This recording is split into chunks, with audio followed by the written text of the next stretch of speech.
आवाज है देखता। Hi. Hello. Hello. Hello. Hello. Hello hello hello. जरा मेरे प्यारे बच्चों, मैं करण के हेलो गाइस। ये तो हमारा ब्लॉग जगह बजाए लगलो। नहीं ना।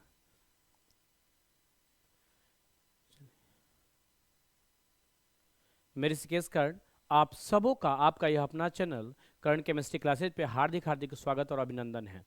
आज जो आप लोग देख रहे हैं वीडियो, यह स्पेशल क्लास 11th के लिए हमने इस वीडियो को तैयार किया है। इसमें केवल और केवल ऑब्जेक्टिव क्वेश्चन है। मैं कोशिश करूंगा 50 से 60 ऑब्जेक्टिव क्वेश्चन आपको मैं करवा दूं आधा से 1 घंटा के अंदर में। तो आप लोग आधा से 1 घंटा इस वीडियो में बने रहेंगे। 50 से 60 क्वेश्चन कॉन्सेप्ट के साथ आपका क्लियर हो जाएगा। तो चलिए देर ना करते हुए, और इस वीडियो को आप अपने ग्रुपों में शेयर कर दीजिएगा जो बच्चे 11th में पढ़ते हैं और लास्ट ईयर टाइम है, लास्ट टाइम में वो पढ़ करके और 11th के कुछ ऑब्जेक्टिव को पढ़ने के बाद उसका कुछ कॉन्सेप्ट जो है सो क्लियर हो सकता है। तो इसीलिए आप जरूर इस वीडियो में बने रहेंगे और इस वीडियो को देखेंगे। तो सबसे पहला क्वेश्चन है, a pure substance which contain only one type of atom is called.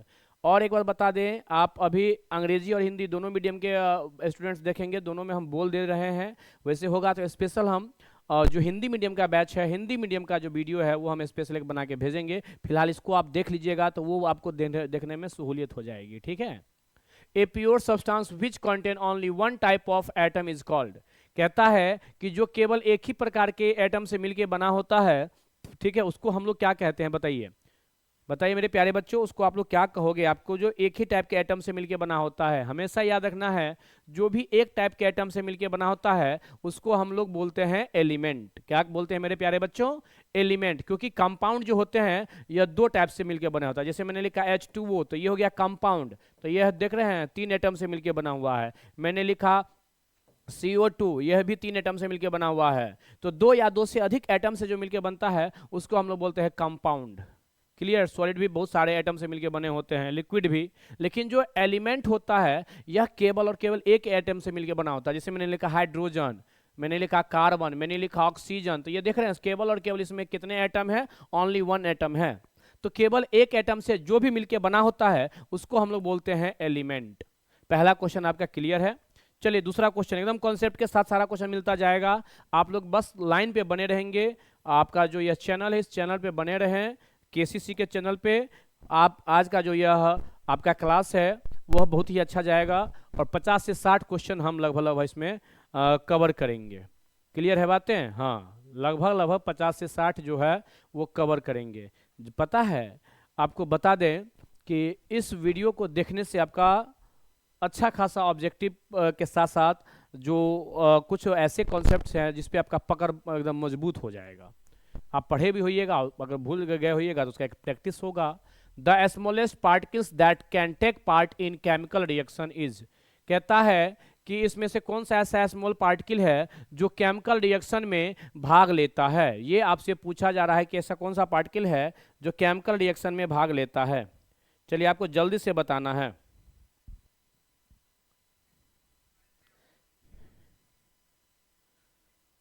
बताइए कौन सा होगा, बताइए। The smallest particles that can take part in chemical reaction, chemical reaction में कौन सा पार्टिकल्स भाग लेता है वो आपको बताना है। केमिकल रिएक्शन में कौन सा पार्टिकल भाग लेता है?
हाँ, तो चलिए क्या कहता है, जो सेकंड क्वेश्चन है आपके सामने में, the smallest particles that can take part in chemical reaction is, chemical reaction में कौन सा पार्टिकल्स जो है इसमें से पार्टिसिपेट करता है, तो इसका सही आंसर हो जाएगा ए, एटम। यह जो है वह क्या करता है, केमिकल रिएक्शन में पार्टिसिपेट करता है।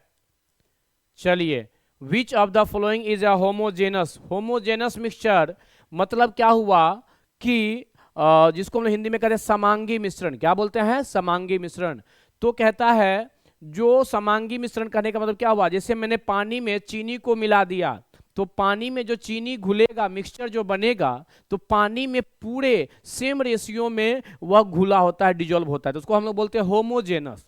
तो लिखा विच of the following is an homogeneous mixture, पहला है मिक्सचर ऑफ सॉइल नए एंड वाटर, सेकंड में है sugar solution, mixture of sugar salt and sand, और उसके बाद है नए आयोडाइज्ड टेबल साल्ट। तो बताना है कि कौन सा इसमें से जो है वो होमोजेनस हो जाएगा। चलिए बताना है होमोजेनस कौन सा होगा, शुगर सॉल्यूशन। इसका सही आंसर क्या हो जाएगा मेरे प्यारे बच्चों, बी, शुगर सॉल्यूशन जो है वो कैसा मिक्सचर है, होमोजेनस मिक्सचर है। फोर्थ नंबर क्वेश्चन, इसका आंसर आप लोग खुद दीजिएगा, सिग्निफिकेंट इसमें से कितना, कौन सा नंबर है बताइए जल्दी से। इसका आंसर आप लोग पहले खुद दीजिए, फिर उसके बाद हम देखते हैं, आप लोग को थोड़ा देर का टाइम दे रहे हैं। चलिए आपके पास मात्र 2 से 3 सेकंड है, जल्दी से बताइएगा क्या होगा इसका सही आंसर। 2 से 3 सेकंड मात्र आपके पास टाइमिंग है। चलिए इसका सही आंसर होगा, आपसे पूछ रहा है सिग्निफिकेंट, इसमें 2 होगा, 5 और 1, देख रहे हैं ना, एक 5 है और दूसरा 1 है। लीडिंग जीरो जो भी होता है वो सिग्निफिकेंट नहीं कहलाता है, तो इसका हो जाएगा 2, आंसर सही हो जाएगा, बिल्कुल सही है 2 आंसर। चलिए अगला क्वेश्चन, नेक्स्ट क्वेश्चन 5वां नंबर में, formation of CO and CO2 नए एसोसिएट्स द लॉ ऑफ, कहता है इसमें से CO और CO2 जो है सो कौन सा लॉ को फॉलो कर रहा है, ये सारे को बोलते हैं हम लोग केमिकल नए लॉ ऑफ केमिकल कॉम्बिनेशन। तो law of conservation of law को फॉलो कर रहा है, या रेसिप्रोकल प्रोपोर्शन को, या लॉ ऑफ कांस्टेंट प्रोपोर्शन को, या लॉ ऑफ मल्टीपल प्रोपोर्शन को, बताइए। CO और CO2 जब हम लोग कार्बन को ऑक्सीजन से रिएक्ट करवाते हैं तो ये 2 कंडीशन होता है, CO और CO2 बनता है। तो ये CO और CO2 जो है वह किसको इसमें से कौन सा लॉ को फॉलो करता है, तो देखिए सब आदमी समझिए पहले, C और CO2, C जो है इसका होता है 12:, इसका होता है 16 एटॉमिक मास, इसका होता है 12:, वो का होता है 16:2, तो 12:16 और 12:16 2 जा 32, तो ये हो जाएगा इसका हम जो सिंपलेस्ट रेशियो निकालेंगे, इसका और इसका फिक्स्ड हो गया, इसका सिंपलेस्ट रेशियो निकल जाएगा, तो ये हो जाएगा 1:2। तो ये तब होता है जब यह multiple proportion, law of multiple proportion को डिनोट करता है। क्लियर है बातें, तो चलिए इसका सही आंसर हो जाएगा D.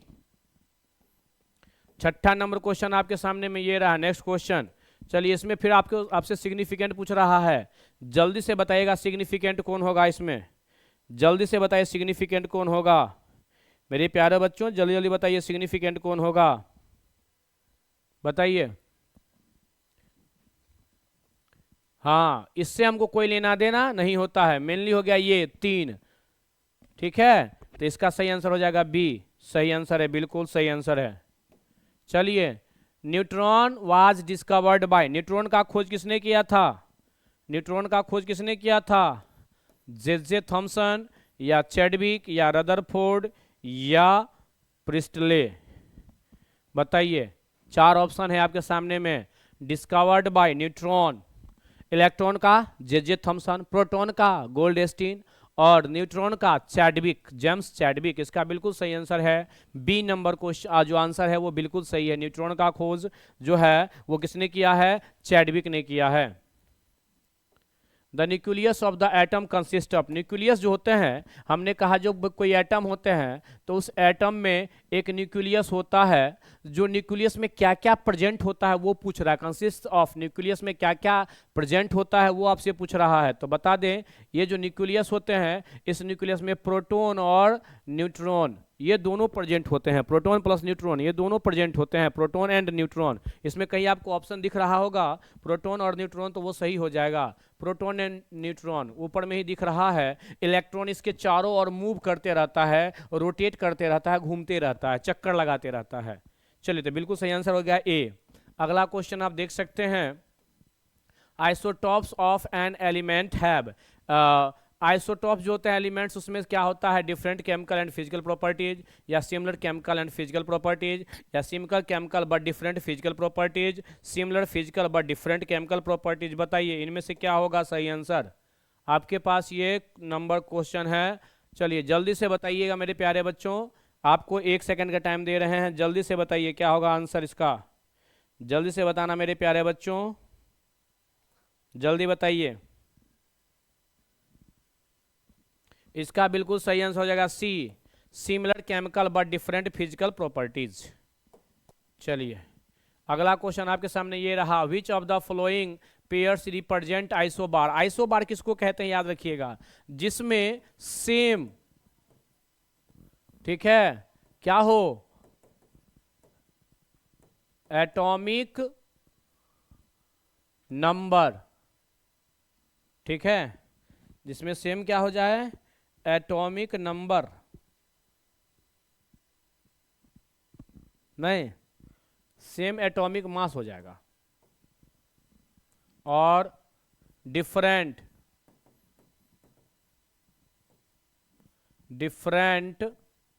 Atomic mass, atomic number, sorry, देखो different atomic number but same atomic mass, इसको हम लोग बोलते हैं आइसोबार। इसका जस्ट अपोजिट अगर कहेंगे सेम एटॉमिक नंबर और डिफरेंट एटॉमिक मास, ठीक है, तो वो आपको कहलाता है कौन चीज, हाँ, अगर एटॉमिक नंबर सेम रहा और डिफरेंट रहा एटॉमिक मास तो वो कहलाएगा आइसोटॉप्स। लेकिन जब एटॉमिक मास सेम रहे और डिफरेंट एटॉमिक नंबर रहे तो वो कहलाता है आइसोबार। तो हमसे आपसे पूछ रहा है आइसोबार कौन होगा, जिसको हम लोग हिंदी में कहते हैं समभारिक।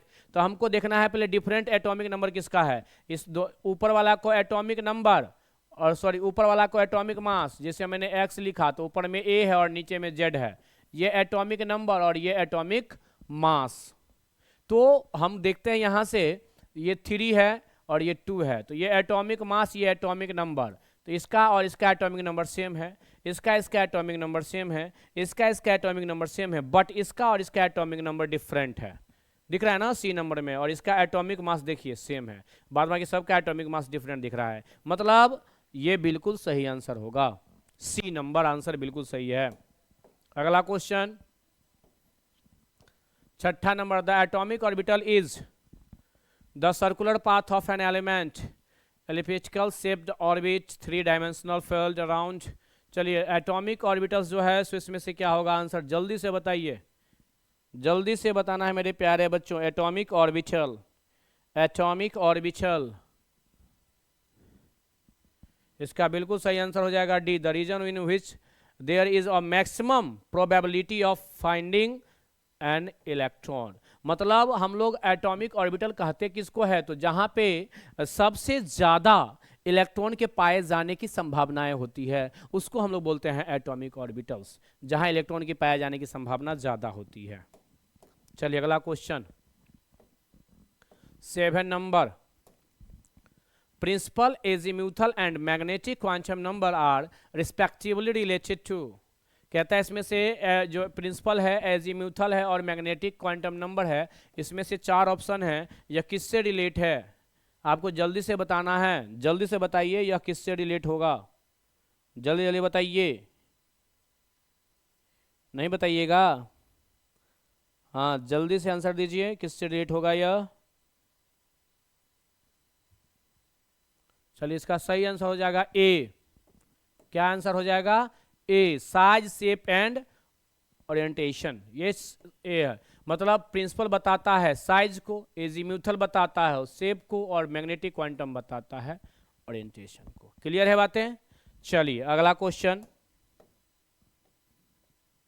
इलेक्ट्रॉनिक कॉन्फ़िगरेशन क्रोमियम जेड बराबर है 24, तो हम क्रोमियम 24 से नीचे होता है कौन चीज, आर्गन, ए आर, आर्गन, फिर क्रिप्टन। आर्गन होता है 18 नंबर। 18 नंबर में कहीं है ए यार, नहीं दिया हुआ है, तो उससे पहले होता है नियोन। तो नियोन को अपन को देखना है, सब में नियोन दिया हुआ है। 24 किस में पूर रहा है, नियोन का होता है 10, 2 12, 6 18 और 4 22 और 2 24। डी में सबसे लास्ट में इलेक्ट्रॉन इंटर करता है। चलिए इसमें भी है 10, 2 12, 6 18 आ 5 23 आ 1 24, 10 2 12, 6 18 आ 1 19 आ 2 21, तो ये होगा नहीं। 10 2 12, 6 18, 2 20 आ 4 24। अब देखिए हम आपको बता दें 4s के बाद 3d में इलेक्ट्रॉन जाता है। इसमें 3d है नहीं, 4p है, गलत हो गया। ये दोनों ऑलरेडी गलत हो गया। अब इस दोनों में से देखते हैं, होना चाहिए था ये अकॉर्डिंग टू ऑफ बाउ, होना चाहिए था ये, बट होता नहीं है। होता कौन सा है ये, क्योंकि ये एक्सेप्शन है। मैंने बताया था कॉपर और जिंक, सॉरी क्रोमियम, यह दोनों एक्सेप्शन है। इसका होता है 29 और इसका होता है 24, इसमें 24। तो इसका क्या होता है, यहाँ पर जैसे हम लोग लिखते हैं तो 3d10 4s1, और इसमें होता है 3d5 और 4s1। तो इसका सही आंसर हो जाएगा बी। सही आंसर क्या हो जाएगा, बी। अगला 8 नंबर हो गया। चलिए 9 नंबर, नेक्स्ट क्वेश्चन आपसे पूछा जा रहा है, the vertical column in the periodic table are termed as. जो वर्टिकल कॉलम्स होते हैं इसको हम लोग क्या बोलते हैं, जल्दी से बताइए इसका आंसर। वर्टिकल कॉलम्स क्या होता है, जल्दी से। एक हम बताए थे हॉरिजेंटल और एक बताए थे वर्टिकल। एन्ना वाला होता है वर्टिकल और एन्ना वाला होता है हॉरिजेंटल, मालूम है ना, बताए हुए थे। नहीं, आप लोग मैथ में पढ़ेगा ऊर्ध्वाधर और क्षैतिज। तो चलिए इसको हम लोग क्या बोलते हैं, जब भी बात चलेगा वर्टिकल का तो वो ग्रुप कहलाएगा। जो टोटल कितने ग्रुप होते हैं, 18। पेरियोडिक टेबल में टोटल कितने ग्रुप हैं, 18 ग्रुप हैं। और अगर हम लोग हॉरिजेंटल लिखा होता, हॉरिजेंटल लिखा होता यहाँ पर, तो होता पीरियड, जिसमें होता है कितने, 7। क्लियर है बातें। तो इसका बिल्कुल सही आंसर हो जाएगा ए, बी। नहीं, बी आंसर हो जाएगा, जिसका नाम होगा ग्रुप। वर्टिकल को हमेशा ग्रुप कहते हैं। चलिए, the element with atomic number 26 will be found in group. कहता है जो 26 है वह इसमें से किस ग्रुप में पाया जाता है वो बताना है। तो सबसे पहले आपको ये पता करना होगा कि 26 एटॉमिक नंबर है किसका, तो 26 होता है आयरन का, Fe आयरन। तो हम बताए थे ट्रिक कि यह ग्रुप 8 में यह ट्रिक है, आयरन मैन रूठ गया उस हसीना से।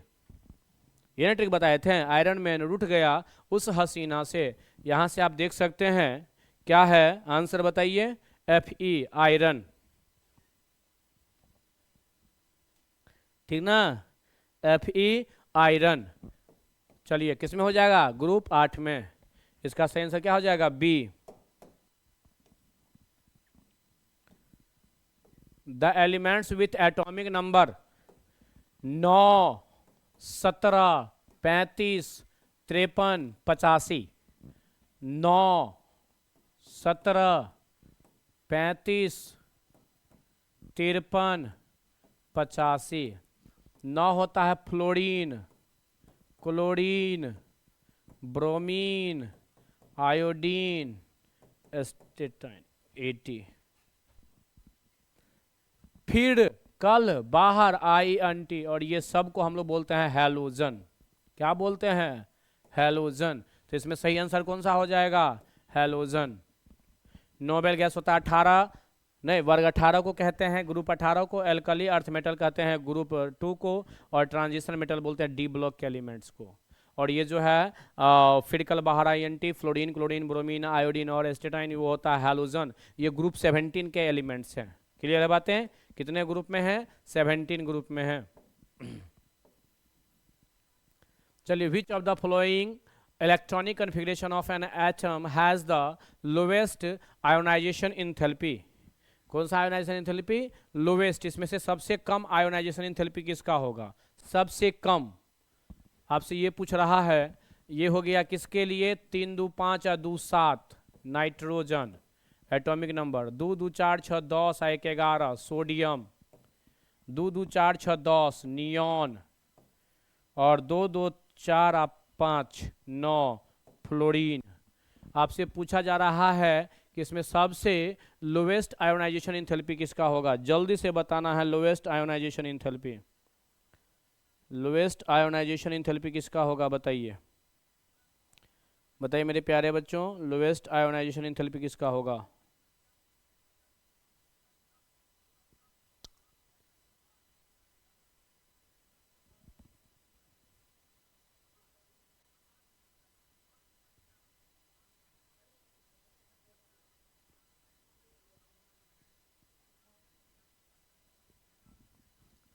बताइए लोवेस्ट आयोनाइजेशन इंथैल्पी। देखिए लोवेस्ट आयोनाइजेशन एंथैल्पी किसका हो जाएगा, बी, इसका हो जाएगा लोवेस्ट आयोनाइजेशन एंथैल्पी। समझे, कहिएगा क्यों, क्योंकि ये जो है सो हाफ फील्ड पूरा करता है, ये उसके बाद ये जो है सो फुल फील्ड पूरा करता है, और ये जो है 5 है ना, तो ये फुल फील्ड पूरा नहीं करता है, बट इसमें एक इलेक्ट्रॉन इसको जो है सो ऐड पूरा करने के लिए 5 to 7 है, तो इसको 1 इलेक्ट्रॉन चाहिए, यह आसानी से एक इलेक्ट्रॉन डोनेट कर ले रहा है, समझें। इसका आयोनाइजेशन इंथैल्पी जो है वह क्या होगा, लोएस्ट आयोनाइजेशन इंथैल्पी सबसे कम होगा इसका, बी का, क्योंकि ये आसानी से जो है सो अपना एक इलेक्ट्रॉन को लॉस कर देगा, समझे। तो इसमें एनर्जी कम लगेगी, तो जिसमें एनर्जी कम लगता है उसका आयोनाइजेशन इंथैल्पी जो होता है वो लोवेस्ट होता है। इलेक्ट्रॉन को निकालने के लिए मैंने बताया था, इलेक्ट्रॉन को निकालने के लिए ए और ऑर्बिट में से जो इलेक्ट्रॉन निकलेगा, आउटर मोस्ट जो ऑर्बिट है उसमें से इलेक्ट्रॉन बाहर निकलेगा या किसी के साथ कंबाइंड करेगा, तो जो एनर्जी लगती है वो कहलाता है आयोनाइजेशन इंथैल्पी। तो सोडियम का हम आसानी से निकाल सकते हैं इलेक्ट्रॉन, इसीलिए उसका आयोनाइजेशन एंथैल्पी सबसे कम होगा। The ionic radius of cation is always, ionic radius जो होता है वह कैटायन का हमेशा क्या होता है, less than the atomic radius, या more than the atomic radius, या इक्वल टू एटॉमिक रेडियस, या कैन नॉट बी प्रिडिक्ट, मतलब इसके बारे में हम बता नहीं सकते हैं। बताइए क्या होगा सही आंसर, आपसे पूछ रहा है, आपसे पूछता है भारत, क्या होगा इसका सही आंसर, बताइए जल्दी से। तो ए, इसका सही आंसर क्या लिखोगे, A, less than the atomic radius. Atomic radius से हमेशा आयनिक रेडियस का, जो कैटायन का आयनिक रेडियस होता है वो कम होता है, क्योंकि आयन हो जाता है इसका साइज छोटा और एनायन का साइज हो जाता है बड़ा, समझें। तो जो एटॉमिक रेडियस होगा उससे कैटायन का लेस देन होगा, less than the atomic radius, लेकिन अगर यहां पर रहता एनायन का तो मोर than the atomic radius. Clear है बातें। चलिए 7वां नंबर माने नेक्स्ट क्वेश्चन जो भी है, कह रहा है विच of the flowing element has the maximum negative element negative electron gain enthalpy, मतलब इसमें से सबसे ज्यादा इलेक्ट्रॉन गेन इंथैल्पी किसकी होती है, बताइए। ऑक्सीजन है, क्लोरीन है, जैसे आयोनाइजेशन इंथैल्पी था उसी तरह से होता है गेन इंथैल्पी। आयोनाइजेशन में हम लोग क्या करते बताए थे कि वह इलेक्ट्रॉन को लॉस करता है, लेकिन इसमें यह इलेक्ट्रॉन को क्या करेगा, गेन करेगा। क्लियर बातें हैं, बताइए जल्दी से बताइए क्या होगा आंसर, बताइए मेरे प्यारे बच्चों, जल्दी जल्दी बताइए क्या होगा आंसर।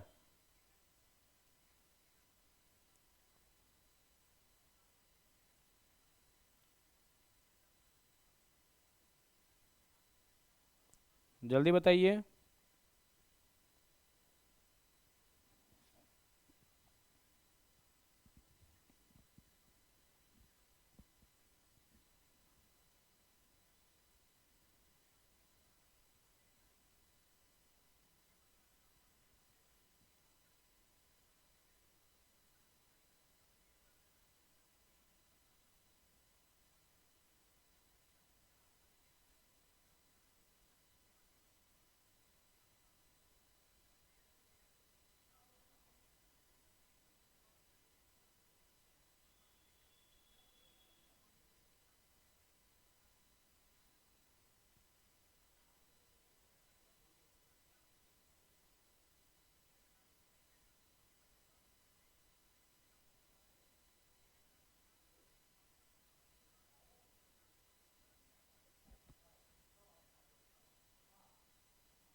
चलिए बताइए जल्दी से, निगेटिव इलेक्ट्रॉन गेन एंथैल्पी कौन होता है?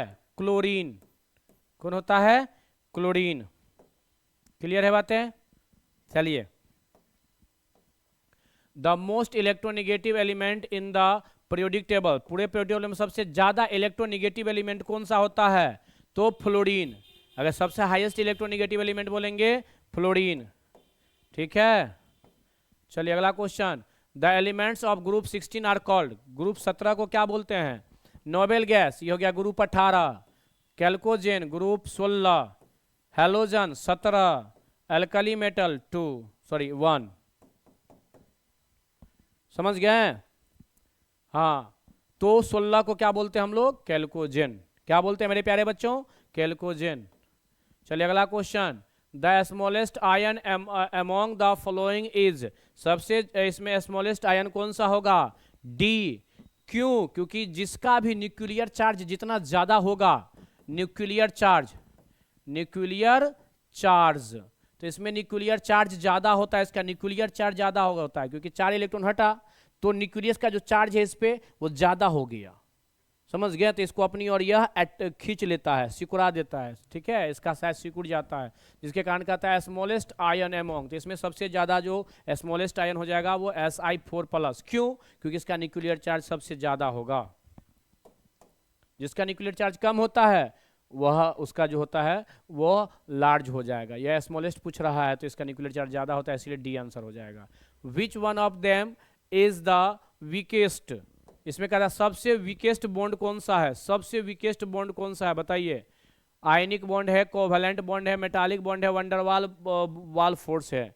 आप लोगों को इसमें अगर दिक्कत हुआ तो फिर बड़ा गिरबेर हो जाएगा। आप लोग बताइए, जल्दी से बताइए क्या होगा इसका आंसर।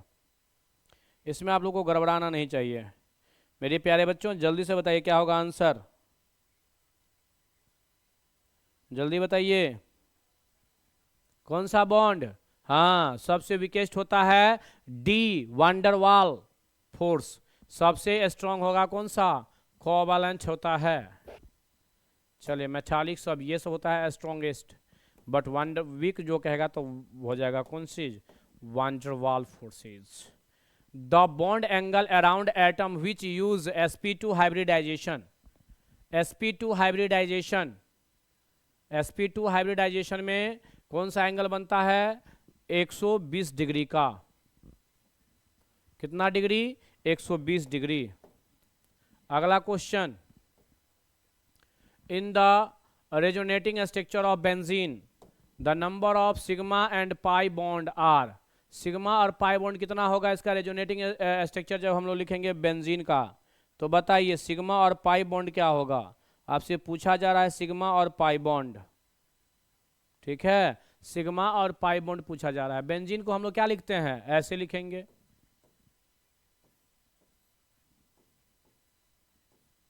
ये ना है बेंजीन। तो हम बताए थे कि जहां जहां ये आप देख रहे हो ये सभी जगह कार्बन है, सभी जगह क्या है? कार्बन है। और ये सभी कार्बन पर एक एक किससे यह जुड़ा हुआ होता है? कार्बन हाइड्रोजन से। क्लियर है? तो सब में सिंगल बॉन्ड होता है। तो 1 2 3 4 5 6, एक 7, एक 8, एक 9 को तो सिग्मा बॉन्ड ऑलरेडी हमको दिख रहा है। और डबल वाला में एक सिग्मा एक पाई, एक सिग्मा एक पाई, एक सिग्मा और एक पाई। तो सिग्मा क्या हो गया? 1 1 2 3 4 5 6 7 8 9 10 11 12, 12 को हो गया सिग्मा। और पाई के गो हो गया? 3 गो, 1 2 3, 3 पाई, 3 पाई एंड 12 सिग्मा। कहीं पर है आंसर दिख रहा है? पहले पूछ रहा है आपसे सिग्मा बॉन्ड और एंड पाई बॉन्ड, तो 3 पाई और 12 सिग्मा कहीं दिख रहा है? 3 पाई 12 सिग्मा, इसका सही आंसर हो जाएगा ये क्लास 12th में भी कभी कभी पूछ देता है क्वेश्चन बेंजीन वाला। देखिए next, which of the following substance has a dipole moment more than 0, कहता है डाइपोल मोमेंट 0 से ज्यादा किसका होगा? कार्बन डाइऑक्साइड, नाइट्रोजन, वाटर और मीथेन। जल्दी से बताना मेरे प्यारे बच्चों किसका होगा? ठीक है, जल्दी से बताइए।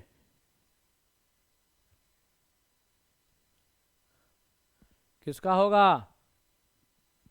वाटर का, किसका होगा, वाटर का, क्योंकि वाटर जो होता है इसका जो डाइपोल मोमेंट होता है 1.84, कितना होता है जी, 1.84, ठीक है, इसीलिए सबसे ज्यादा होता है वाटर का। चलिए आगे आगे चलते हैं। नेक्स्ट 5वां number, the ion which is isoelectronic with CO। देखो आइसो इलेक्ट्रॉनिक मतलब क्या होता है, ये आप लोग बना सकते हैं, बताए भी हुए हैं क्वेश्चन आप लोगों को कि CO माने कार्बन ऑक्साइड, कार्बन मोनोऑक्साइड, तो C में होता है 6 इलेक्ट्रॉन और प्लस O में होता है 8 इलेक्ट्रॉन, 8 और 6 14 इलेक्ट्रॉन जिसमें होगा वही होगा इसके समानांतर। तो इसमें देखिए कितना इलेक्ट्रॉन है, C का 6 और प्लस N का होता है 7 और माइनस है, मतलब इसमें 1 इलेक्ट्रॉन और बढ़ रहा है +1, तो 7 6 13 1 14 इलेक्ट्रॉन इसका भी हो गया। इसका देख लीजिए O का होता है 8, 8 दूना 16, 2 है तो 16, इसमें से 1 हो जाएगा तो +1, तो हो जाएगा 8 दूना 16 1 17 इलेक्ट्रॉन। इसमें देखिए N का होता है 7 गुने 2, तो 2 है ना, तो 7 दूना 14, अब प्लस है मतलब एगो प्लस है तो इसमें माइनस हो जाएगा, प्लस मतलब इलेक्ट्रॉन लॉस हो रहा है तो इसलिए माइनस चार्ज हो जाएगा, इसमें -1, 7 दूना 14 में से 1 गया तो 13 इलेक्ट्रॉन, इसमें 8 गुने 2 16 -1, तो 16 में से 1 गया तो 15। देखिए इसमें है टोटल 14 इलेक्ट्रॉन और 14 इलेक्ट्रॉन केवल और केवल होता है Cn माइनस का, इसीलिए ये हो जाएगा आइसो इलेक्ट्रॉनिक।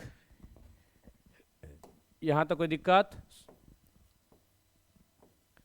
चलिए अगला question, at constant temperature the product of pressure and volume of given amount of gas is constant, this is, कहता है एट कांस्टेंट टेम्परेचर, जब टेम्परेचर कांस्टेंट रहेगा, the product of pressure and volume, pressure और volume का जो है वो कौन सा लॉ में होता है, हम आपको बताए थे V एंड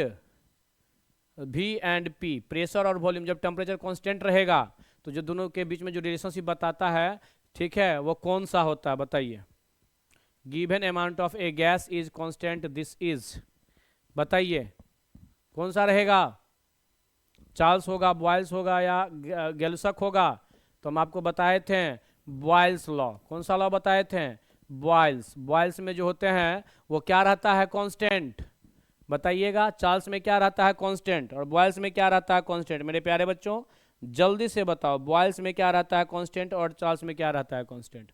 चार्ल्स में हम आपको बताए थे कि होता है कौन चीज कांस्टेंट, इसमें रहता है प्रेशर कांस्टेंट, इसमें रहता है टेम्परेचर कांस्टेंट।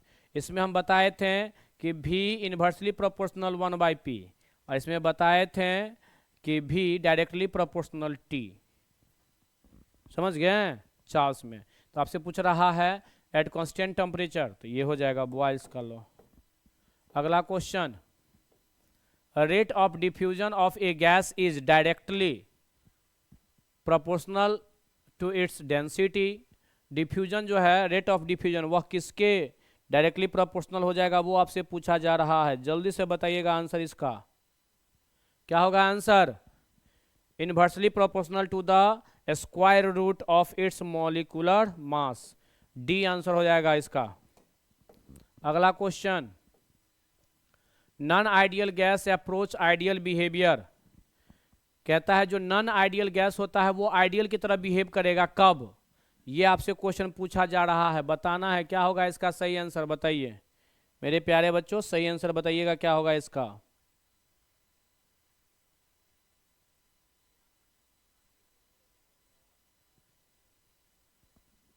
बताइए, नॉन आइडियल गैस जो है सो आइडियल की तरह बिहेव कब करेगा, ये आपसे पूछा जा रहा है क्वेश्चन, बताइए क्या होगा।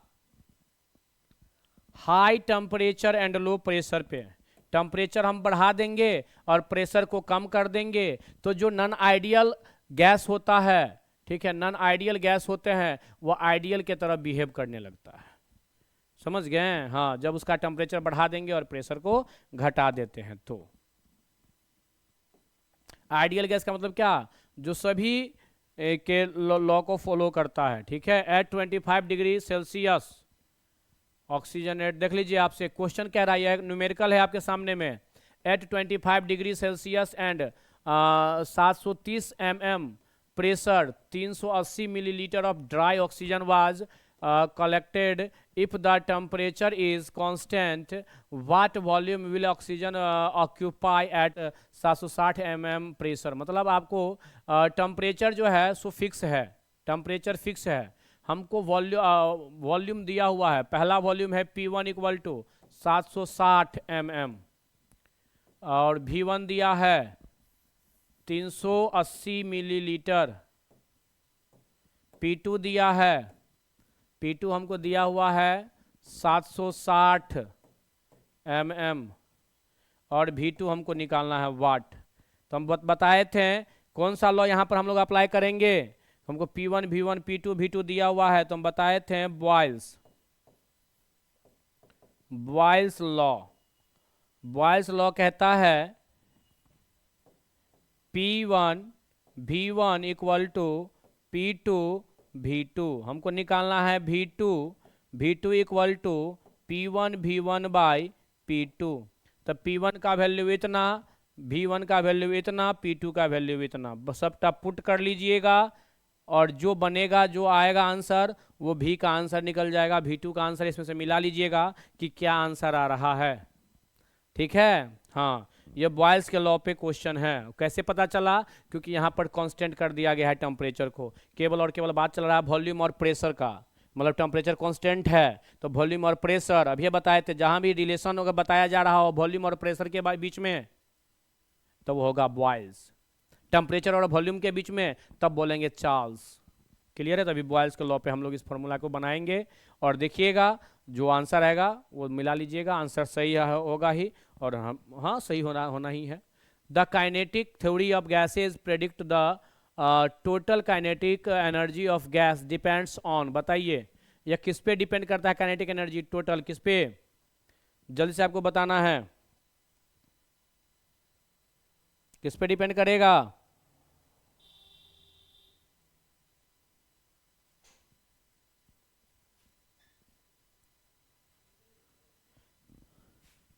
बताइए किस पे डिपेंड करेगा? यह gas depends on be temperature of the gas, temperature of the gas. Clear है बातें? अगला question, a well stopped the thermos flask contain some ice cubes. This is an example of, कहता है एक थर्मस फ्लास्क ले लिया गया है और जिसमें कुछ आइस क्यूब को रखा गया, नहीं, contains some ice cube.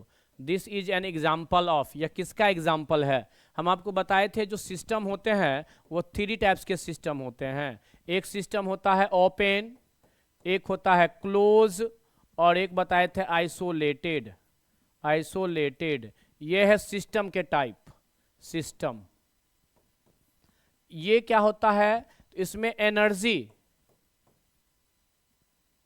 और जो मैटर होते हैं, मैटर, एनर्जी और मैटर, इस दोनों को हम लोग क्या करते हैं?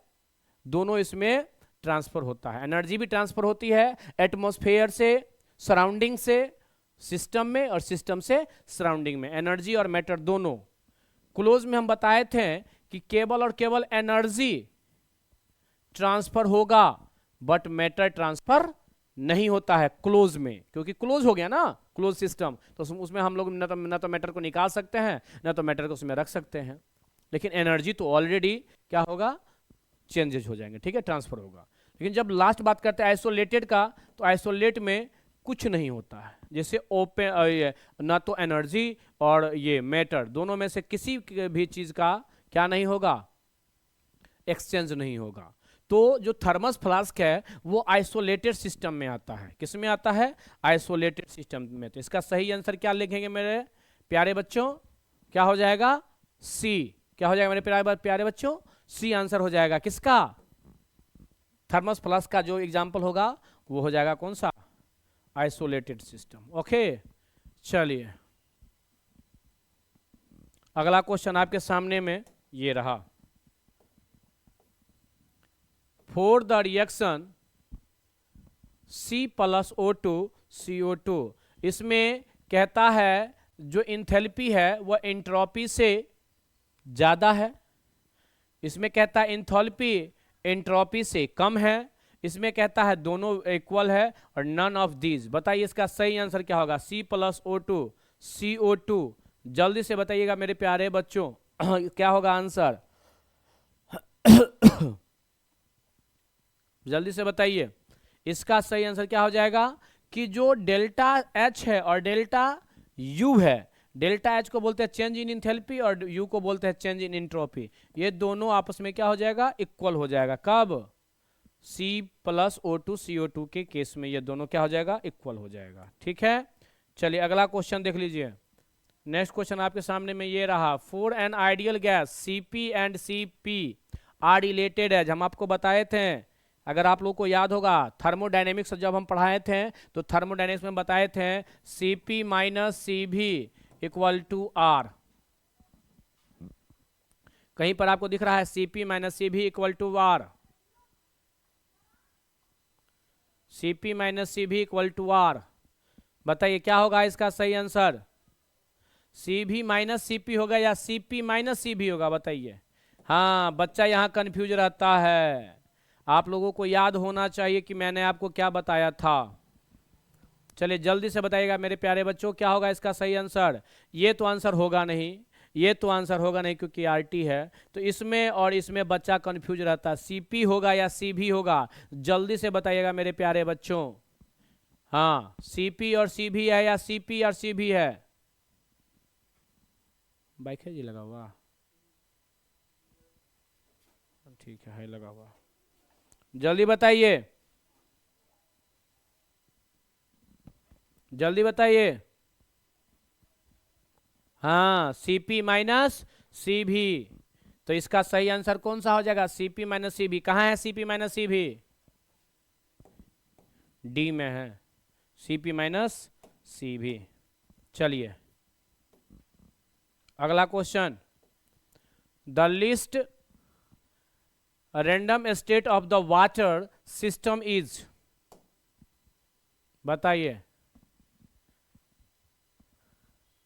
Random state of the water system is, system कैसा होगा? आइस होगा या लिक्विड वाटर होगा या स्टीम होगा या रैंडमनेस होगा? नहीं, रैंडमनेस इज सेम। बताइए क्या होगा आंसर, क्या होगा? बताइए मेरे प्यारे बच्चों, एकदम मन लगा के पढ़िए, समझे? हाँ, होता क्या है कि हम लोग मोबाइल देखते देखते इधर उधर भटक जाते हैं, तो भटकना नहीं है। भटकना है, भटकिएगा तो गए। देखते हैं पहले ट्रैक्टर सब पर लिखा रहता था लटकले बेटा तक गिल्ले बेटा, बुझे? पहले जो ट्रैक्टर सब देखते होइएगा ना तो उस पर लिखल रहता था, समझ गए? हाँ, तो इसीलिए लटकना नहीं है, मतलब पढ़ना है तो पूरा एकदम मन से पढ़िए। अच्छा मोबाइल देख रहे हैं, ओ स्क्रॉल करो, चलो रे रील देखो, है ये चीज़ देखो वो चीज़ देखो, तो फिर मामला गड़बड़ाएगा। देखते हैं कहीं कहीं पर ट्रक सब पर लिखा रहता है पास मिलने पर, तो साइड मिलने पर क्या कहते हैं उसको, जगह मिलने पर साइड दिया जाएगा, नहीं ओवरटेक जब करते रहता है तो वहां पर लिखा रहता है। उसके बाद लिखा रहता है बुरे नजर वाला तेरा मुंह काला, समझे? ये सब क्यों लिखा रहता है? वही है आपका लाइफ में भी। हम लोग क्या होता है कि बहुत सारे लोग जो है ना स्टार्टिंग जब पढ़ने का स्टार्ट करते हैं, आप देखते भी हैं क्लास के अंदर में बहुत ऐसे बच्चे आते हैं जो पढ़ने में तो उसको मन लग रहा है, एकदम पढ़ रहा है, धीरे धीरे उसका संगति ऐसा हो जाता है कि मामला गड़बड़ा जाता है और वो धीरे धीरे अपने पढ़ाई को ड्रॉप करने लगता है।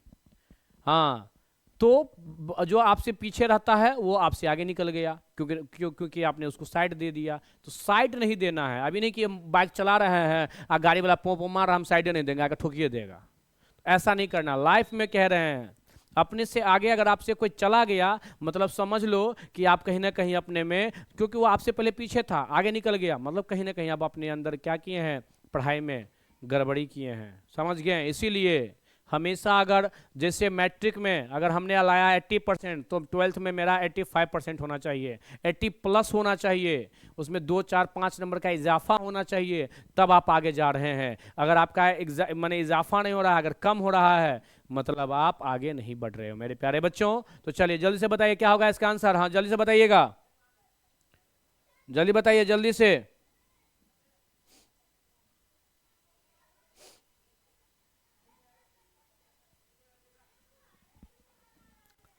जल्दी बोलिए। क्या बोलोगे? The least random state of the water system is.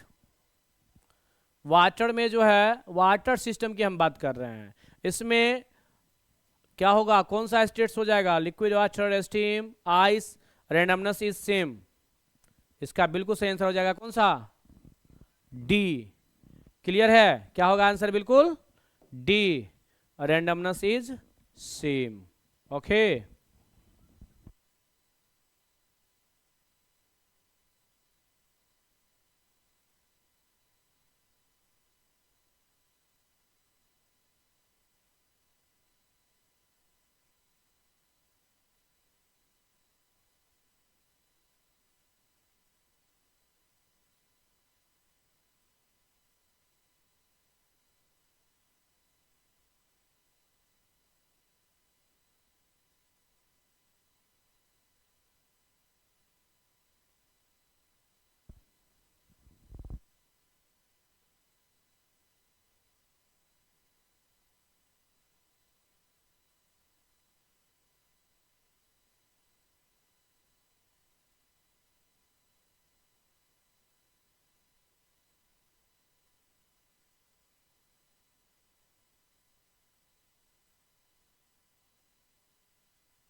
देखिए, तो अभी हम लोग क्या पढ़ रहे थे? The least random state of the water system is. तो देखो, एक बात हमेशा याद रखिएगा, कहता है कि random random state of water system is, तो ये हमेशा किस में आ जाएगा? आइस में। किस में आ जाएगा? आइस। इसका बिल्कुल सही आंसर हो जाएगा आइस। अगला क्वेश्चन देखिए, नेक्स्ट क्वेश्चन आपके सामने में रहा, considering entropy thermodynamic parameter the criteria for the spontaneity of any process is. ठीक है, किसी भी प्रोसेस का जो क्राइटेरिया है वह किसके लिए? कंसेंट्रिक एंट्रोपी के लिए। तो A answer, del S system, entropy system का प्लस सराउंडिंग का, ये दोनों को जब मिला देंगे तो वो हमेशा जीरो से क्या होना चाहिए? ज्यादा होगा, तब वो स्पॉन्टेनिटी होगा। तब वो क्या होगा? स्पॉन्टेनिटी होगा। बात समझ गए? हाँ, चलिए, ए आंसर इसका बिल्कुल सही है। अगला question, the enthalpy change in a reaction does not depends upon. कहता है जब रिएक्शन होता है, enthalpy change in reaction does not depend upon. Clear है? हाँ, रिएक्शन का जो इंथैल्पी जब वो चेंज नहीं होता तो वो किस पे डिपेंड नहीं करता है, वो आपसे पूछ रहा है। तो इसका बिल्कुल सही आंसर हो जाएगा कौन सा? Different intermediate step in the reaction. कभी भी जब हम लोग कोई केमिकल रिएक्शन करते हैं तो उस केमिकल रिएक्शन के अंतर्गत हमेशा याद रखिएगा मेरे प्यारे बच्चों कि पहले इंटरमीडिएट बनता है। क्या बनता है? इंटरमीडिएट। और फिर इंटरमीडिएट के बाद तब जाकर के वह जो है सो फाइनल प्रोडक्ट हमको मिलता है। तो पहले इंटरमीडिएट रिएक्शंस होते हैं। क्लियर है बातें? आइए, the correct relationship between free energy, फिर हम आपको इसमें थोड़ा सा टाइम देंगे, हम ये पढ़ाए हुए हैं आप लोगों को, जल्दी से बताएगा इसका सही आंसर क्या होगा। मेरे प्यारे बच्चों, सही आंसर बताइएगा क्या होगा। आप लोगों को पढ़ाए हुए थे कि del G naught minus minus R T L N K C. तो हम यहाँ से देख रहे हैं कि डेल जी नॉट बराबर माइनस आर टी नहीं दिया हुआ है, तो ये उल्टा दे दिया, तो ये हो गया माइनस में है नहीं, तो ये आंसर हो जाएगा। यहाँ माइनस लगा देंगे तो यहाँ से माइनस हट जाएगा। यहाँ पर डेल जी है माइनस में, बट यहाँ पर नोट नहीं लगा हुआ। मैंने बताया था डेल जी नोट स्टैंडर्ड फॉर्म में होना चाहिए। तो इसका सही बिल्कुल आंसर हो जाएगा कौन सा? बी। कौन सा आंसर हो जाएगा? सॉरी, सी। सी आंसर इसका बिल्कुल सही हो जाएगा। अगला question, when water is added to quick lime the reaction is. When water is added to quicklime the reaction is. कहता है कि जब हम लोग क्या कहते हैं क्विकलाइम नहीं वाटर में क्विकलाइम को ऐड करते हैं तो जो रिएक्शन होता है वो कैसा होगा, एक्सप्लोसिव होगा या इंडोथर्मिक होगा या एक्जोथर्मिक होगा या फोटोकेमिकल होगा। तो इसका सही आंसर हो जाएगा, कैसा हो जाएगा, एक्जोथर्मिक, क्योंकि इसमें जो डेल्टा एच होता है वह एनर्जी क्या करता है, निगेटिव नहीं माने यह एनर्जी को क्या करता है, लॉस करता है। चलिए इसमें एनर्जी लॉस होती है इसीलिए वो नेगेटिव हो जाएगा तो एक्जोथर्मिक हो जाएगा। According to Lewis concept an acid is, कहता है कि वह एसिड कब होगा, लुईस कॉन्सेप्ट के अकॉर्डिंग एसिड कब होगा, जब वो प्रोटॉन डोनर होगा या इलेक्ट्रॉन पेयर डोनर होगा या इलेक्ट्रॉन पेयर एक्सेप्टर होगा या प्रोटॉन डोनर होगा या सॉरी प्रोटॉन एक्सेप्टर होगा। बताइए जल्दी से बताइए क्या होगा इसका आंसर, जल्दी से जल्दी बताइए मेरे प्यारे बच्चों क्या होगा आंसर।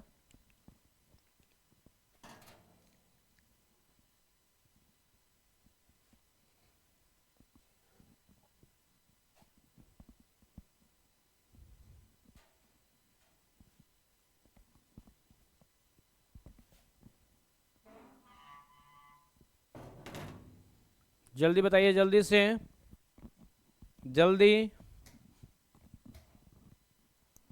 क्या होगा। According to Lewis concept an acid is, बताइए बताइए, इलेक्ट्रॉन पेयर एक्सेप्टर। कैसा pair acceptor, electron pair acceptor, very good. जब भी इलेक्ट्रॉन पेयर एक्सेप्टर होगा तो वह हो जाएगा acid. Ostwald dilution law is applicable to, चलिए ओस्टवाल्ड जो डाइल्यूशन लॉ है वो किस पे एप्लीकेबल होता है, थोड़ा सा आप लोग इसमें जल्दी से बताएंगे, 1 सेकंड का आप लोग को बीच में टाइम दे रहे हैं, जल्दी से बताइए। ओस्टवाल्ड, ओस्टवाल्ड क्या होगा आंसर, ओस्टवाल्ड बताइए जल्दी से।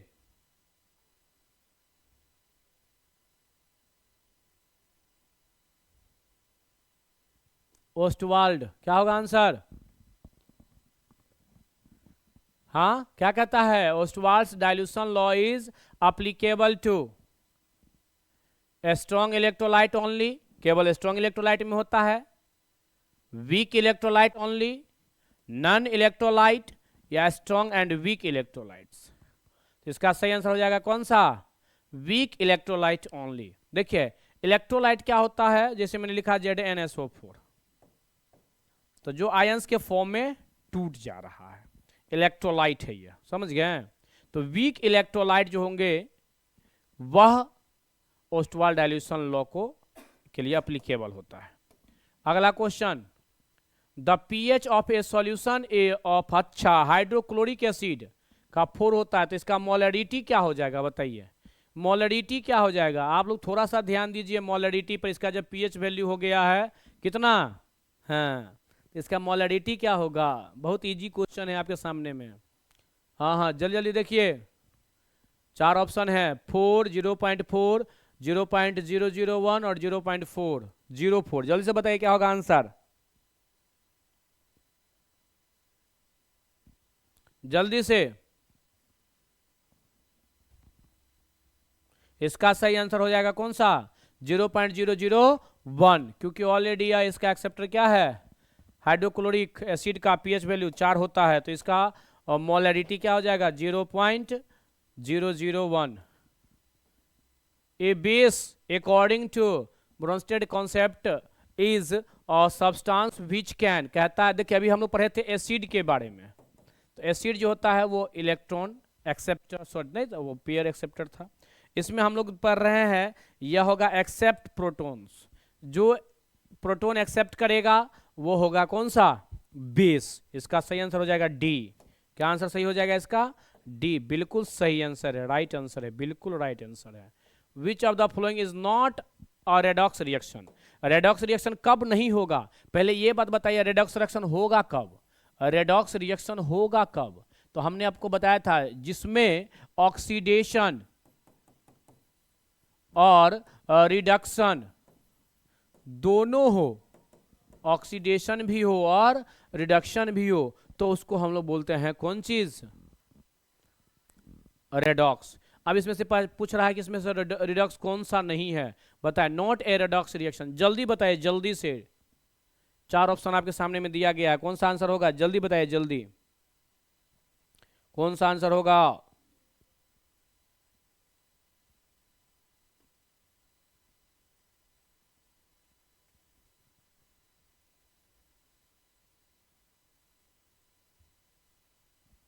नहीं होगा। Water, dissolving salt in water, पानी में जब हम लोग नमक को घोलेंगे तो वह होगा क्या, नहीं होगा। हाँ, बाद बाकी सब में जो ऑक्सीडेशन और रिडक्शन दोनों होता है, इसीलिए ये सब होगा रेडॉक्स, लेकिन ये रेडॉक्स नहीं होगा। अब आपसे पूछ रहा है कौन नहीं होगा, तो डिजॉल्विंग नहीं, साल्ट इन वाटर, ये आंसर बिल्कुल सही हो जाएगा। अगला क्वेश्चन आपके सामने में ये रहा, the oxidation number of chromium in, chromium का ऑक्सीडेशन नंबर बताइए, क्रोमियम का ऑक्सीडेशन नंबर। तो Cr है, हम बताए थे Cr जिसको निकालना होता है उसको X मान लेते हैं, और CO, ठीक है, हाँ, कार्बन मोनोऑक्साइड, इसका होता है 0, इस पर कोई चार्ज नहीं है, 0 होते हैं, न्यूट्रल होता है तो 0 हो जाएगा, इंटू 6, इसमें ऊपर में चार्ज भी कुछ नहीं है तो 0, तो X इक्वल टू 0, इसका सही आंसर हो जाएगा 0। कहीं पर 0 दिख रहा है मेरे प्यारे बच्चों, ए आंसर बिल्कुल सही हो जाएगा।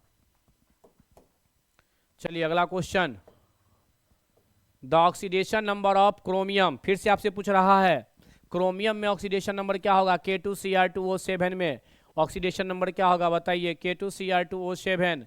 तो हम लोग यहाँ से लिखेंगे Cr का निकालना है, K का होता है +1 इंटू 2, Cr का भी बताया निकालना है तो X इंटू 2, 2 है ना, प्लस -2, ऑक्सीजन पर होता है -2 चार्ज, इंटू 7, पावर में कुछ नहीं है तो 0, तो 2 + 2x - 7 दूना 14 बराबर 0, 2x - 12 बराबर 0, x बराबर 12/2 छक्के 12, इसका बिल्कुल सही आंसर हो जाएगा प्लस में 6, प्लस में है ना, हाँ प्लस में 6।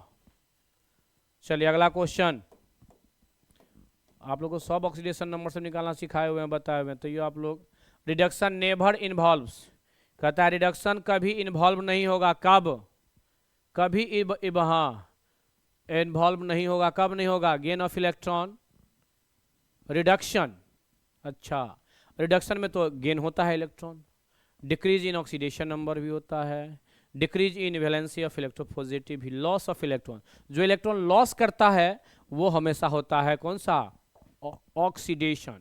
तो कहता है नेवर इन्वॉल्व, मतलब ऑक्सीडेशन में इन्वॉल्व क्या नहीं रहेगा, लॉस ऑफ इलेक्ट्रॉन। क्लियर है बातें, ये इन्वॉल्व नहीं रहता है। The IUPAC name of CH3CHO, देखिए इसका IUPAC नाम पूछ रहा है, इसका कॉमन नाम तो जानते हैं, 2 गो कार्बन है और एल्डिहाइड लगा हुआ है तो एसिटल्डिहाइड, कॉमन नाम एसिटल्डिहाइड। आपसे IUPAC नाम पूछ रहा है तो 2 कार्बन है तो 2 कार्बन से हो गया ईथ, ठीक है, और इसमें CHO लगा है मतलब एल्डिहाइड, तो इथेन में Al जोड़ देते हैं तो नाम हो गया इथेनल, क्योंकि एल्डिहाइड है ना तो एल्डिहाइड के लास्ट में हम लोग Al जोड़ते हैं, इथेनल। इसमें से देखिए कहीं पर है इथेनल, इथेनल, ये हो गया बिल्कुल सही आंसर है IUPAC ने। चलिए CH3CHO। अगला question, the structure of 4 methyl paint 2 in 1 all, देखो पहले मिथाइल है, पेंट 5 गो है, तो 1 2 3 4 5 कार्बन है, चौथा नंबर पर है मिथाइल और दूसरा नंबर पर है डबल बॉन्ड और पहला नंबर पर है OL, मतलब हम यहाँ OH लगा देते हैं और यहाँ से अब काउंट स्टार्ट हो जाएगा, काउंटिंग स्टार्ट करेंगे हम यहाँ से, तो 1 2, दूसरा नंबर पर लगा हुआ है डबल बॉन्ड और उसके बाद 3 4, चौथा पर लगा हुआ है मिथाइल मतलब CH3, समझें, इसको लिख लेंगे CH3 CH CH CH CH2, देखिए तो कहीं है ऐसा क्या, या इसी को जहाँ भी लिखा होगा ऐसे लिख सकते हैं, CH3 CH और इसको लिख सकता है CH3, फिर है CH double bond CH CH2 OH, देखिए कहीं पर दिख रहा है आप लोगों को, इस तरह से कहीं दिख रहा है।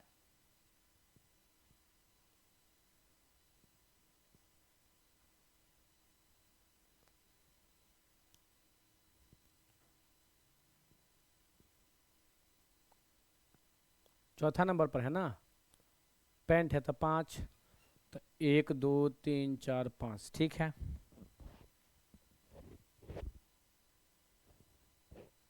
पहला पर है OH लगा हुआ, OH पहले पे रहेगा। बताइए कहीं पर दिख रहा है आप लोगों को?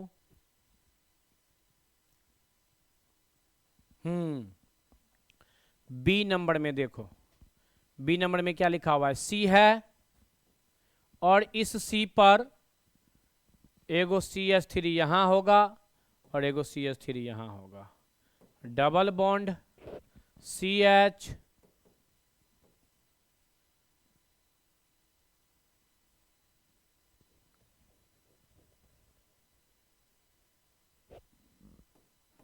ये भी नहीं होगा, क्योंकि दूसरा नंबर पर है ना डबल बॉन्ड, ये तो हो जाएगा 1 2, तीसरा नंबर पर डबल बॉन्ड, ये नहीं होगा। बताइए इसमें से देख लीजिए कोई आपको सही मिल रहा है?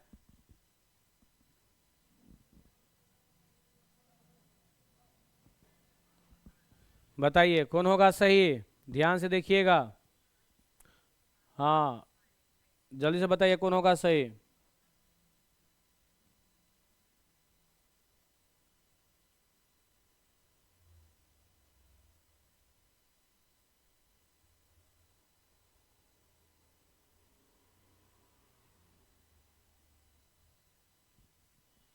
जल्दी बताइए, देखिए ना कहीं पर आप लोग को मिल रहा है, बना के देखिए। ए में अगर यहाँ रहता CH3 तो ये सही हो जाता, लेकिन यहाँ है नहीं, तो चलो फिलहाल के लिए इसको गलत कर रहे हैं। CH2 ये तो अभी बताए थे गलत है, इसमें देख लो हमको ये इस टाइप से आना चाहिए, समझ गए? हाँ CH3, दूगो CH3 है इस CH पे, तो CH है, एक CH3 और एक CH3, बिल्कुल सही है।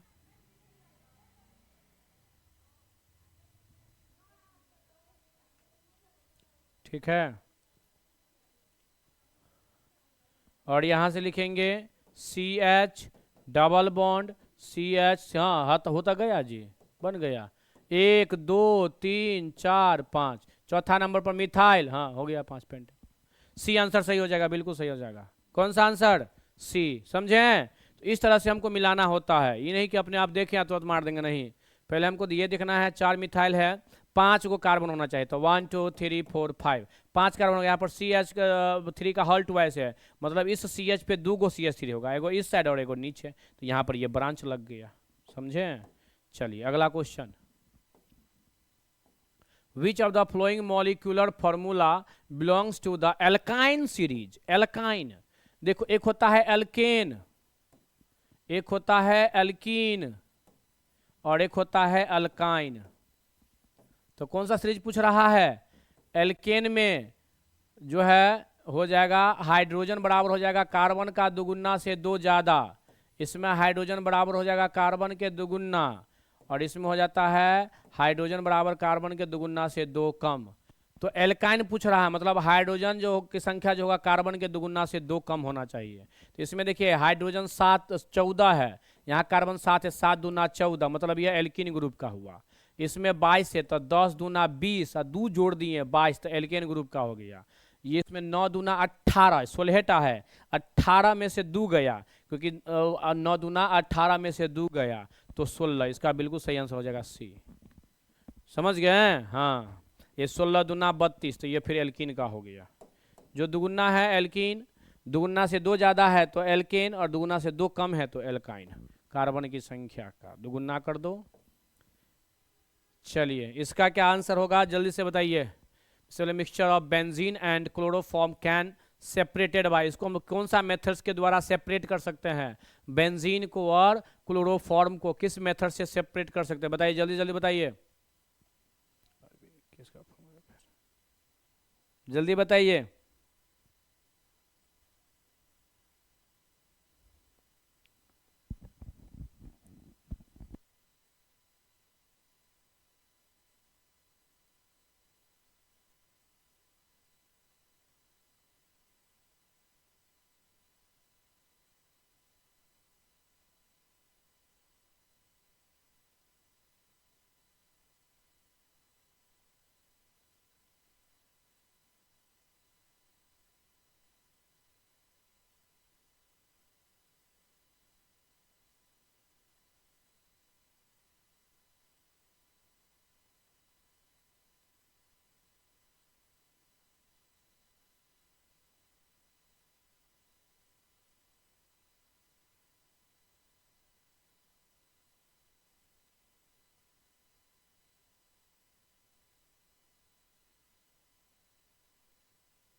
चलिए, एमिसल मिक्सचर ऑफ बेंजीन।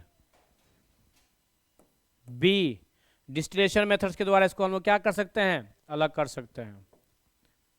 अगला क्वेश्चन है, acetylene is treated with HBr, the product is. देखो कहता है एसिटिलीन, एसिटिलीन मतलब क्या हो गया, एसिटिलीन को हम लोग रिएक्ट करवाएंगे HBr के साथ, तो इसमें से क्या बनेगा, प्रोडक्ट क्या बनेगा, बताइए मेरे प्यारे बच्चों, प्रोडक्ट क्या बनेगा, एसिटिलीन, हाँ बताइए बताइए बताइए। एसिटिलीन को जब हम लोग Br के साथ रिएक्ट करवाएंगे तो क्या बनाएंगे, क्या बनेगा, एसिटिलीन तो ऑलरेडी बनबे करेगा वो, नहीं एसिटिलीन से जब रिएक्ट करवाएंगे तो क्या बनेगा, सो पूछ रहा है।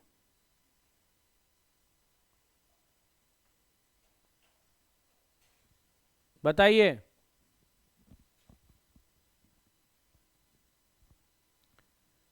बताइए बताइए जल्दी से। HBr के साथ रिएक्ट करवाएंगे, देखिए CH ट्रिपल बॉन्ड CH, ये हो गया एथिलीन, इसको सॉरी एसिटिलीन, एसिटिलीन को रिएक्ट करवा रहे हैं HBr के साथ, तो जब हम इसको रिएक्ट करवाएंगे तो देखिएगा एक पर H लग जाएगा और एक पर Br लग जाएगा, तो बन जाएगा CH2 double bond CH Br, तो गया इथिन, ठीक है, हाँ डाइन, इन जो होता है ना इथिन इन ब्रोमाइड, इसका आंसर क्या हो जाएगा, D. When acetylene is treated with HBr the product is, क्या बन जाएगा, हाँ इथाइल आइडीन ब्रोमाइड। बॉन्ड लेंथ, इसमें से देखना आपका किसका कह रहा है, बॉन्ड लेंथ क्या होगा, हाँ ऑर्डर में है, बिल्कुल आंसर हो जाएगा सी, 1 फिर 4 फिर 2 और फिर 3 एसिटिलीन। क्लियर है, ये बॉन्ड लेंथ का ऑर्डर है। चलिए अब हम लोग आ गए हैं लास्ट में, कुछ टाइम और लगेगा, थोड़ा सा देखेंगे, आप लोग वेट करेंगे और खत्म ही हो रहा है। The gas which react with haemoglobin in blood is, कहता है कौन सा गैस जो है सो हेमोग्लोबिन नहीं, हाँ ब्लड के जो हेमोग्लोबिन होता है उसमें रिएक्ट कर जाता है, बताइए रिएक्ट विथ कौन सा, कौन सा, कार्बन मोनोऑक्साइड गैस, कौन सा गैस, कार्बन मोनोऑक्साइड। आपके पास 4 ऑप्शन दिया हुआ है ना, बताइए कौन सा, CO SO2 CO2 NO, CO हो जाएगा answer. Ozone is present in, ozone किसमें प्रेजेंट होता है, कौन सा एटमॉस्फेयर में, स्ट्रेटो है, मीसो है, थर्मोस्फेयर है, ट्रोपोस्फेयर है, बताइए।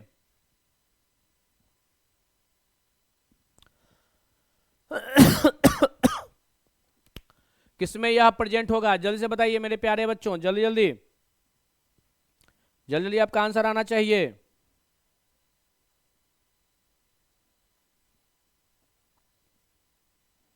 जल्दी बताइए।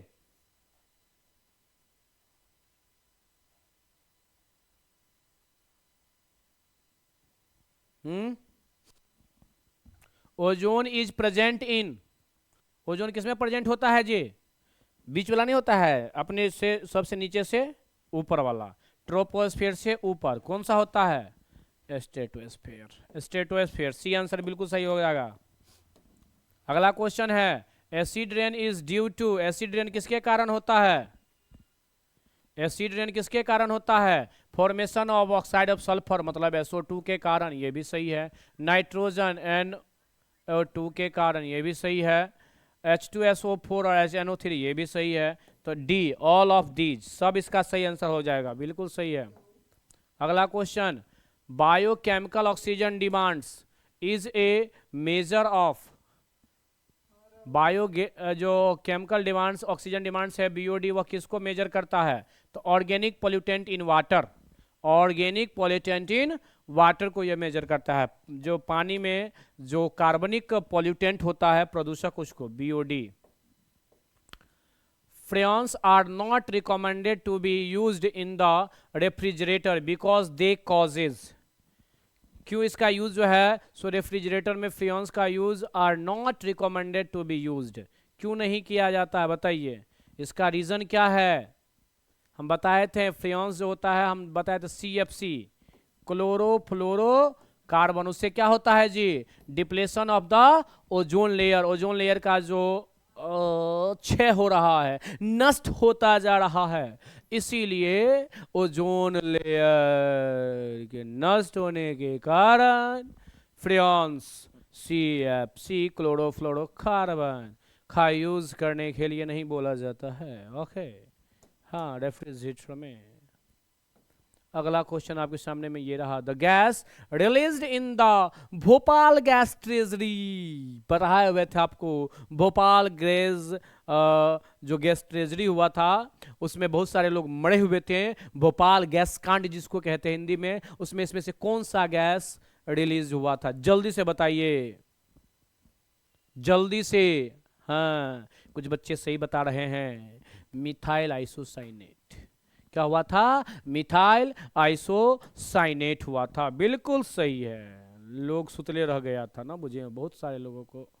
Major source of CO pollution, सबसे मेजर सोर्स कौन सा है कार्बन मोनोऑक्साइड का, फॉरेस्ट फायर या डिफोरेस्टेशन या ऑटोमोबाइल या ऑल ऑफ द एबव। बताइए, 4 का 4 आपसे पूछा जा रहा है, इसका बिल्कुल सही आंसर क्या होगा।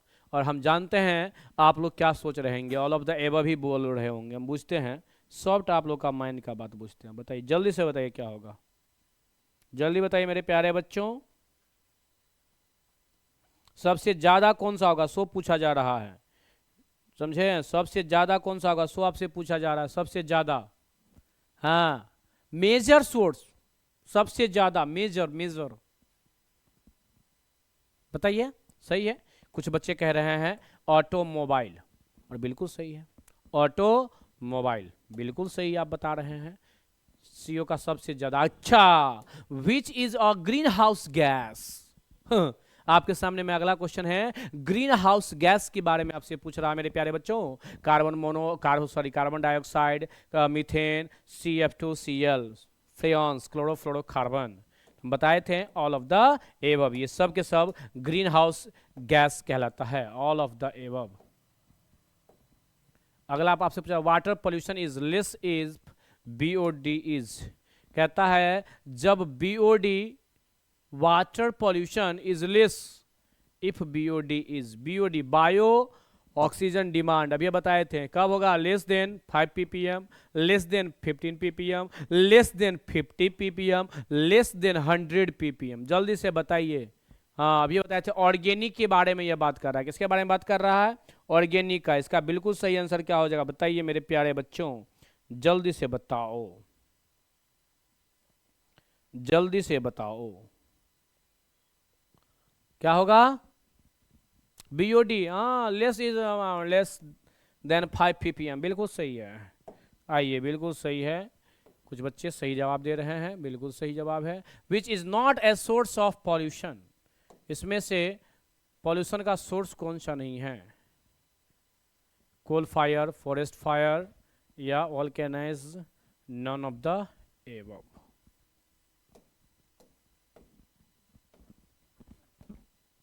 खत्म, समझे। तो इस तरह से आपका जो सिलेबस है, सॉरी आपका जो क्या है, क्या कह रहा है, खत्म, समझे ना। Which is not a source of pollution, ये लास्ट क्वेश्चन था, कहता है is not a source of, ये सब जो है सो पोल्यूशन के सोर्स है, आपसे पूछ रहा है पोल्यूशन का सोर्स कौन नहीं है, तो सब तो है ही है, तो इसलिए नन ऑफ द एबव, इसमें से कोई नहीं। तो इस तरह से आपका जो ऑब्जेक्टिव था, मैंने 64 से 65 ऑब्जेक्टिव हमने आपको करवा दिया अभी तक, तो लगभग पूरे जो सिलेबस मैंने जितना पढ़ाया था उसमें से लगभग हम लेकर के आपको बता दिए हैं। फिर देखेंगे, अगर टाइम मिलेगा तो फिर नेक्स्ट वीडियो डालेंगे, आप लोग उसको जरूर देखेंगे। So thank you all of you. इति श्री रेवाखंडितम अध्याय समाप्त, फिर मिलते हैं हम लोग अगले वीडियो में। So thank you all of you.